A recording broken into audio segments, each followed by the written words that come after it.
Leta ya Repubulika Iharanira Demokarasi ya Congo yashyigikiye amategeko teka yatangaje agenera imishahara abaministri mu gihe cy'ubuzima bwabo bwose ndetse n'utundi duhimbaza musiki.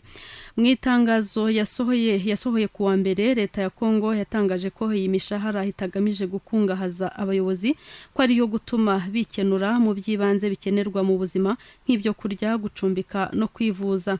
Nk'uko bitangazwa n'ibiro ntaramakuru Reuters, irya mbere rigenera abahoze ari ba ministre w'intebe umushahara w'ukwezi ungana na 30% by'umushahara wa ministre w'intebe uri hubu. Ribagenera kandi kugenda mu ndege mu mwanya w'icyubahiro inshuro imwe ku mwaka ndetse n'amafaranga y'icumbi angana n'amadolari 5,000 y'Amerika buri kwezi.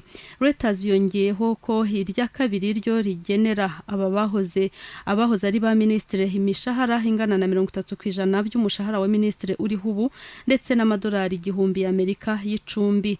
Bakanashobora gukora urugendo rw'indege mu mwanya w'icyubahiro inshuro imwe mu mwaka.